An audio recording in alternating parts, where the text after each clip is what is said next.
As I touched on the welcome address yesterday, there's been a gold rush going on right now in the natural gas sector as companies race for shale gas. The emergence of just vast amounts of shale gas and the implications for it for the energy system and our environment has some people scared and others euphoric. Some fear that cheap gas is going to put untenable competitive pressures, and others look at it as an opportunity to make energy cheaper and cleaner. I'm pleased that we have Mike Allman here today to share his views with us on the roles of natural gas on the sustainable energy future. Mike really is the ideal person to speak about this issue. He's been at the nexus of both renewables and natural gas in his career. He's currently president and CEO of Southern California Gas Company, nation's largest natural gas distribution utility, serving over 20 million customers. Before taking the helm of SoCal Gas, Mike served as president and CEO of Sempra Generation. He oversaw the operation of merchant power plants throughout North America, and he spearheaded the development of several groundbreaking renewable energy projects, including Copper Mountain, the country's largest PV plant in Boulder City, Nevada. He brings to the stage an understanding of international dimensions of energy. I'm delighted to continue the summit's tradition, Mike, of bringing some of the top utility CEOs to come here to speak. We've had Jim Rogers from Duke, Jeff Sturber from PNM, and chairing EPRI at the time. We have had Peter Darby, then CEO of PG&E. I couldn't be more excited this year to welcome Mike Allman, CEO of SoCal Gas. Thank you very much, and good afternoon, everyone. Great to be here. Let's see. Okay, great. You know, before I get into my presentation, just a brief shot of our company. As you mentioned, biggest natural gas distribution company in the country, almost 21 million residences served or people served, 20,000 square miles, essentially all of, all of Southern California. But listen, I wasn't asked here today to talk about our company, but about natural gas and the role it can play in a sustainable energy future for us. Let me say that it will for sure, indeed, play an important, if not a major role in our nation's future for several reasons. First, it's one of the safest, cleanest, and most versatile fuels that's around. It can be used to make electricity. It keeps us warm in our houses. It helps cook our food, hot showers, and it's the cleanest burning fossil fuel we have. It emits less carbon dioxide than oil, coal, gasoline, diesel, or any other hydrocarbon. And this helps address the global problems that are associated with carbon dioxide in the atmosphere. But perhaps more importantly, natural gas has significantly lower emissions of nitrogen and sulfur compounds that are the precursors to smog and other pollutants. So it's there, it's when you need it, and it can be readily and inexpensively stored. You talk about battery storage, for example, of some of the renewable projects. I'm not so sure that you should store the power right at the solar field. We can store it underground in natural gas, a lot less expensive. I think many people don't realize how much they rely on natural gas for their energy use. In California, it's the primary source for heating our homes. Over 90% of the homes in California use natural gas for space heating. And about half the electricity that's consumed in California is generating natural gas. So the next time you plug in your iPad or your iPhone, think about natural gas. So I think it's definitely the Superman of resources. It's abundant. We have over 100 years supply of consumption supply here in our country. It's cost effective, clean burning, and environmentally friendly. So let me talk for a minute about the economics of natural gas, because I'm not sure it's fully understood by everyone. Yesterday you heard Dan Yergin make a reference to what I call the twin gifts of horizontal drilling and hydraulic fracking. I'm sure all of you have heard about these two technologies have completely turned upside down the natural gas world, freeing up new gas from shale. The result, as I said, is over 100 years of supply, known, producible at low costs, really for as far as we can see into the future. In fact, I looked just this morning, price of oil is almost $100 a barrel. Natural gas is down to $2.50 or below per MMBTU. That ratio of the price of oil to natural gas has never been higher. Translate that on on an energy basis. You can divide an oil, price of a barrel of oil, by about 6 to get it equivalent to million BTUs. So at $100 oil, you're looking somewhere in the $15 to $17 range per MMBTU of energy. Natural gas, $2.50. So you're looking at oil at somewhere in the 6 to 7 times range as expensive as natural gas. And I think it's really hard to estimate, to overestimate really, the value of this to our economy. I mean, just a few years ago, before the shale boom, gas was more expensive. It depends where you start, but, you know, round numbers to make the math easy, $4 drop in the last several years. The total market for natural gas in our country is about 25 trillion cubic feet.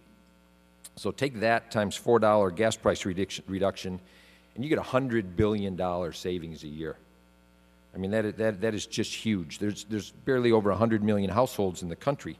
So you're talking, you know, $1,000 per household per year. That's just a huge savings. In fact, the savings in 1 year could almost pay for one high-speed California rail project, but I suppose that's another story. Perhaps more of interest to you is the development of some new technologies. But, you know, the gain that I was talking about is before you count any multiplier effects either. You know, we've had new industries that are coming back, fertilizer and others that use natural gas, chemical plants, the drop in electricity. Let me talk about electricity prices for just a moment. It's not necessarily the best news for solar, as we heard from our prior panel. But, you know, a good natural gas plant might consume about 7 million BTUs of gas to make a megawatt hour of electricity. So at $2.50, that's about $17.50. You add another $2.50 or so to variable O&M, and maybe up to 20 bucks. Throw in perhaps $30 to cover your fixed costs, and you're in a total of somewhere around 5 cents a kilowatt hour. Now, let's compare that to solar. I had the pleasure of building the 3 largest solar plants in the country at one point. I built the largest one and then was gazumped and had to build a bigger one and gazumped again, and now we're up to a 150 megawatt plant being built west of Phoenix, what we call Mesquite Solar. But anyway, the cost of the first one was in the upper teens, say, per kilowatt hour, and then it got a little less expensive as the panel prices came down. And, you know, say today is somewhere around, you know, don't know for sure, but 12, 13 cents, something like that. But remember, that's after a 30% investment tax credit. So on an unsubsidized basis, you're looking, you know, plus or minus 17, 18, 19 cents, something like that. Compare that to 5 or even 6 cents or 7 cents for natural gas-generated electricity, and you're looking at solar being 3 or 4 times as expensive. That is a tough nut to swallow. That's, you know, every time you put a panel in the desert, you know, that's the economic hurdle we have to overcome. And that is, I should emphasize, the cost of the cheapest solar you can make. That's where you're putting the panels in the desert, right next to a power plant where the interconnection is already there. And you can just like locust through the field, turn it into an assembly line and put all those panels in at very low cost. You start talking about putting it on rooftops, you're adding another 1 or 2 multiplier. So it's a tough road for solar in a low gas price environment. And again, that's before you get into issues about how you manage the volatility and the like. Recently, for example, it's become clear that the way the utilities charge for power isn't matched with the economics, and we're getting some subsidies from people who don't have solar power on their roof to people who do have solar power. There's a lot of reasons that's not good, not the least of which is the people who put panels on the roof tend to be of a higher demographic income, and the subsidized from low to high isn't any good. But we got to fix that eventually. But just to get your head around it, the consumer who puts solar on his rooftop thinks that, well, what if I generate enough solar power to be square for the month? Shouldn't my electric bill be 0? Well, it's more than just energy, right? I mean, if you want to say that, well, why don't you unplug from the grid? And then it becomes obvious that there's more than just the energy itself. There's the reliability, the ability to be there when you need it, the storage that's behind it, et cetera. So I think one of the tough roads for solar is going to be competing against low natural gas prices. Now, people are debating, is it going to be low forever? How low is low? Saw a report the other day that the cost of gas might start with a 1 at some point this year. I mean, that's unheard of. Here we are in February at $2.50. Nobody could have imagined that just a few years ago. There was an article yesterday I saw in the Wall Street Journal that I think summarizes part of the challenge that we're facing here. ExxonMobil says they're not slowing down. They're shooting for some of the higher value-added stuff, the ethanes, the propanes, and the butanes, and the liquids that are there, and you get natural gas anyway. So, you know, people like Chesapeake, although I think it's partly a bluff, says, hey, we can't produce profitably at $2.50, we're going to shut in the wells. Well, you got the big majors now who are saying, you know, for all intents and purposes, natural gas is almost a byproduct, that we're going for the liquids, which are much more valuable, and when we get gas, we're going to put it in the pipeline. And if the pipeline gets full and the storage gets full, I guess they'll just flare it, which would be a waste, but will spur additional infrastructure. So we may be looking at, I think, a long time of low gas prices as long as the oil prices continue to remain high. And, you know, it might be tough for solar, but I think it's good news for the rest of us. $100 billion a year is not chump change. So at any rate, the new technologies, we have at the gas company an RD&D program where we fund about $10 million a year into new technologies. Where we do is, as you heard on the panel just before, where we like to partner with the next generation of technologies where we can give some demonstration opportunities that's energy related. For example, improving energy efficiency. How can we get customers to get more for less? Reducing emissions to improve the air quality in particular. Reducing cost, improving the efficiencies from an economic point of view. Looking for alternative sources of energy, things that you've heard about over the last couple of days, like biofuels, natural gas to liquids. Those are the things that we're interested in new business, and anything that has to do with improving our network. So if it has to do with enhancing pipeline operations, like, for example, improving safety or reliability or reducing cost. The equity investment program that we launched in 1999. We made a total of 15 investments to date for about $38 million or so. Generally, we spend in the $2 to $5 million range, so not enough like the big VCs put in, but when we vet something, we can bring more than just the money. We'll invest and we'll use our sites as a demonstration, for example, or other ways to facilitate the technology adoption. Currently, we have 7 companies. We look for companies where the product's a good fit for our customers or meets public policy objectives or our utility operations. Our current focus is on things like combined heat and power, fuel cells, oxy-combustion, carbon sequestration, transportation, infrastructure, things like that. So you see a few pictures up here, some companies that are currently in our portfolio. Companies like Clean Energy Systems, which is an oxy-fueled combustion for enhanced oil recovery. Clear Edge, many of you know them, 5-kilowatt fuel cells. Ticogen, Compact, engine-driven combined heat and power, and other companies like that. I mentioned combined heat and power. That's one of the technologies that we're focusing on because it offers our customers an opportunity to increase their on-site energy efficiency of power generation, going from, say, 40% efficiency upward to 80% or more when you start using the exhaust heat to produce some additional energy for heating water or other uses. So while saving energy, the customers can also lower their energy cost. Power gen equipment like microturbines, fuel cells, reciprocating engines, oxy-fueled combustion system. These are the kind of R&D activities that we like to work with people, manufacturers, ensure that their systems can meet the local air quality requirements and help them bring it to market. One area I am particularly bullish about is gas as a transportation fuel. Let's think of the economics for a minute. Natural gas today, that you can get a compressed natural gas car. Honda Civic makes one. There's not a lot of them out there, but you can get them. When you go to fill up, you're about half the price or less on a gasoline gallon equivalent.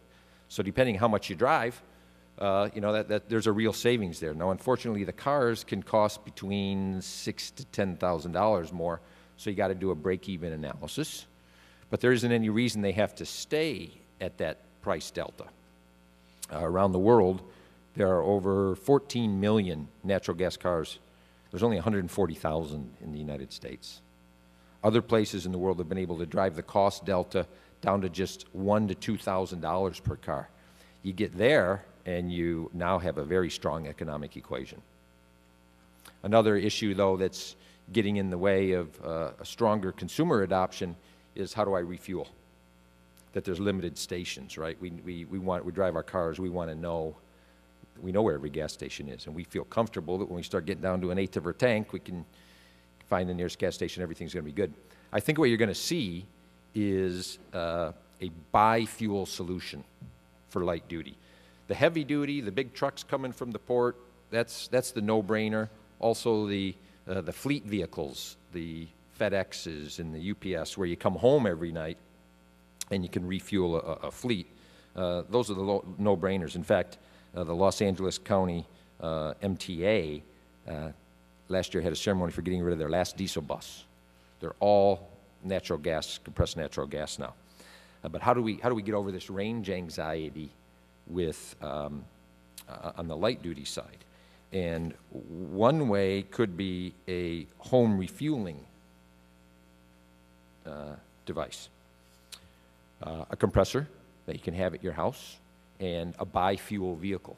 So try to find the optimal mix, but say a compressed natural gas tank where maybe you could get 50 miles, and then a small gasoline tank, 7 or 8 or 9 gallons, something like that. So combined, you still have good range, and use your natural gas first. If you get, say, 50 miles on it. If your commute every day with a home refueling appliance is 50 miles or less, you might not need much gasoline at all.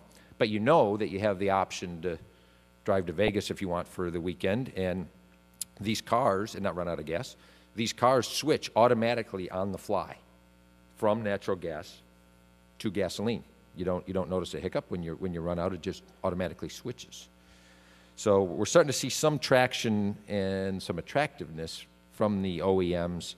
I heard just the other day that Dodge Ram is going to bring a natural gas truck. So it's starting to get more and more out there, but you got this economic staring you right in the face that gas is less than half, natural gas, less than half the cost on a gasoline gallon equivalent basis.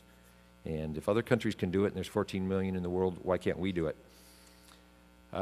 We're partnering with a number of other gas utilities to promote what we're calling a Drive Natural Gas initiative. That's where we're trying to facilitate these bi-fuels or other passenger natural gas vehicles. So more to come on that. You mentioned you had Jim Rogers from Duke at one of your prior ones. I went out on a limb when I was on a panel with Jim last year and said, you know, in 10 years' time, I'd be willing to wager that we've got more vehicles on the road that are at least partly powered by natural gas, than we will in 10 years have vehicles on the road that are at least partly powered by electricity, you know, not a plug-in side. He thought I was way out on a limb, so I got a friendly $1,000 bet.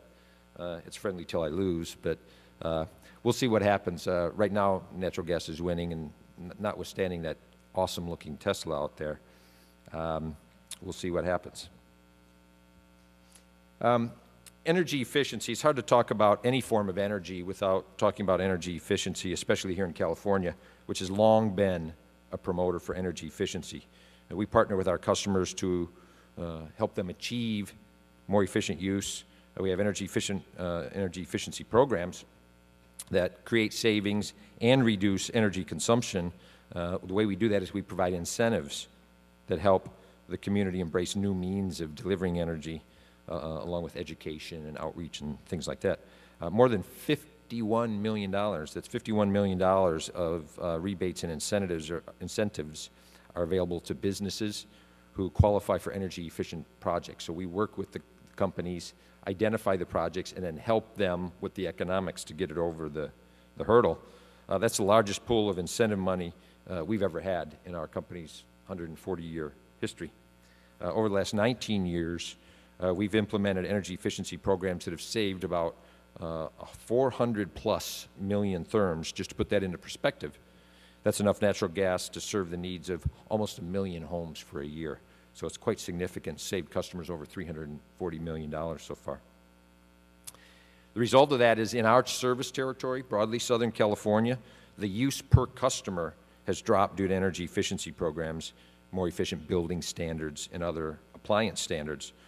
Over the past 10 years, the natural gas load has remained about flat, even though we're serving more customers and we have increased population.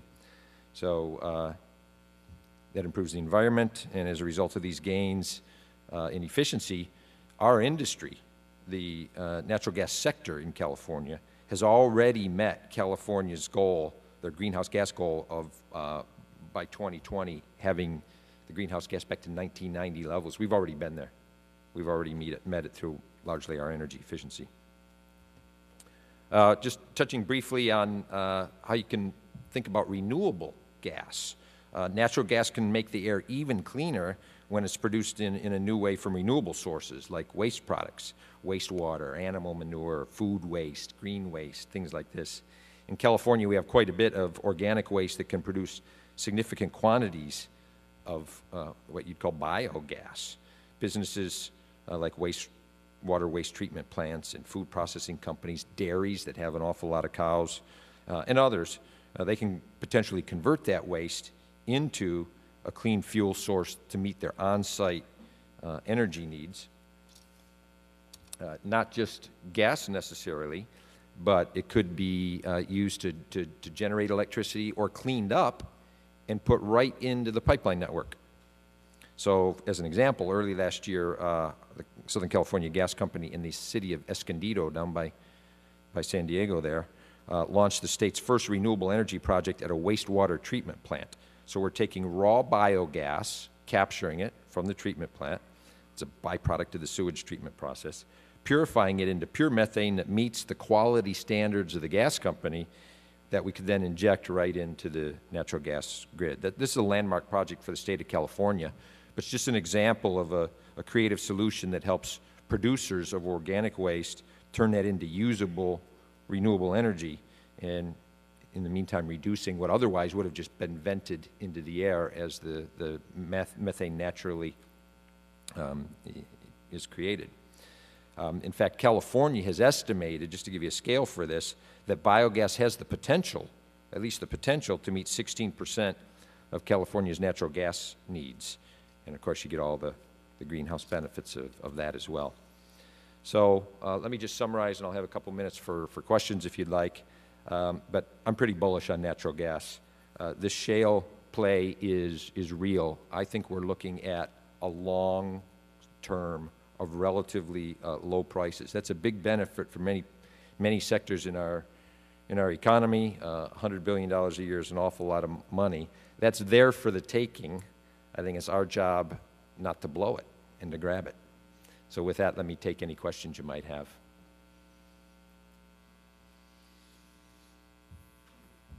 Anybody?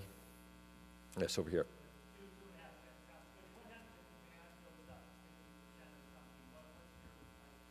Well, that's a good question. The question is, what happens to gas prices if demand were to increase? Obviously, a tough question. If I knew how to predict prices, I'd be trading. It looks as if we have all the gas we can eat. So what will happen is if we start getting additional power plants built, for example, that use gas, or transportation fuels, or turning gas into liquids, that the demand will go up. Now, whether we can move from a 23 or something T market to 25 or 27 or 29 or 30, or how far demand has to go before you start seeing a price response, I wish I had a better answer. I don't know. But I have a feeling from the way the wells in the fields are producing and the way the producers are behaving that, you know, they're looking for ways to try to dramatically increase the demand side in our country. A couple permits have been given recently to export our natural gas in liquid form. You know, it wasn't 5, 10 years ago we thought we'd be importing as a country. So just the fact that, you know, those export plants cost billions and billions. Cheniere, for example, recently got an export license. I think a Sempra subsidiary did too. Costs an awful lot of money. You're not going to spend that unless you had somebody on the other end who was willing to commit to take it for 10, 20 years or more.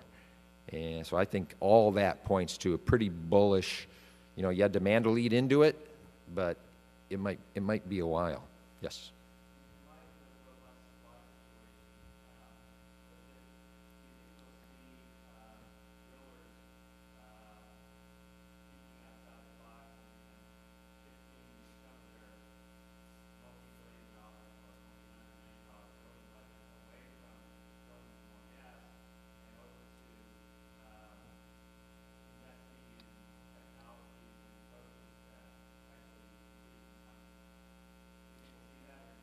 That's a good question. Yes, you will see some of that. I wouldn't have, if the question was, do you think with the, you know, the producers might, with low prices, take some of the money that they're drilling for gas wells and move it over into new technologies to increase demand? The second half of that is for sure a yes. They are looking and trying to support new technologies to increase demand. And members of our consortium, for example, transport's a big dog. If we can move a substantial portion of our transportation, our vehicles, over to natural gas, that could be a big consumption. So yes, they're doing that, but I wouldn't have phrased it as a transfer, taking from the drilling to trying to increase demand. But there's certainly that increase in demand. I think that as long as oil in particular is up near 3 digits, they're going to be moving to drilling and using hydraulic fracking, which, you know, you might think of as a gas play, but don't forget that that can produce a lot of oil as well. So they're going to be moving to liquids and other liquid petroleum, and again, get gas as a byproduct. So that's where I think that's going. Yeah.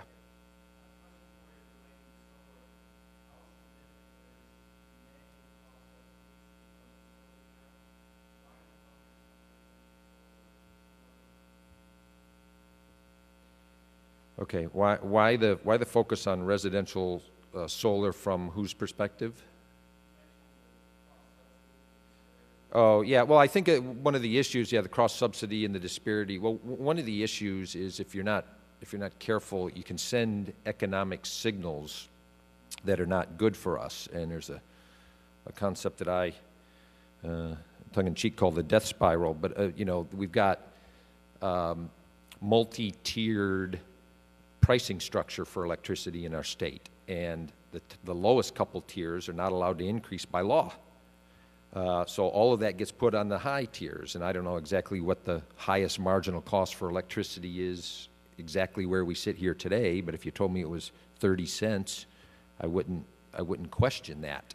And at some point, with a big subsidy, solar starts to make sense at 30 cents. You can put it on your rooftop and do a PPA or something else. Now, what about what I just said, that, wait a minute, you know, solar's doesn't pay. Well, it doesn't pay in total, but it does pay on the micro level for the customer who just says, hey, if my utility bills are 30 cents and going up and you can save a couple, I'll take it. Well, now you lose that demand and that load from the grid, but really nothing else disappears. All the wires are still needed. All the transmission lines are still needed. You still need to send the customer the bill. He's not unplugging from the grid. And you still, importantly, need that backup generation, mostly coming from natural gas. So you've saved a little bit on the energy, but not much. So here you are, in total economics basis, saving 3 or 4 cents only, or 5 or 6 cents, and replacing it with 30-cent power. But if you don't fix that signal, then we got to recover that somehow to keep the grid going. So prices go up. You can't do it on the low end. You go on the high end, and the guy who was just marginally not interested in solar is now marginally interested in solar. He leaves, and you get this downward spiral right down the toilet if you're not careful. So it's got to stop eventually. It won't make any sense. Are we good? Okay. Thank you very much.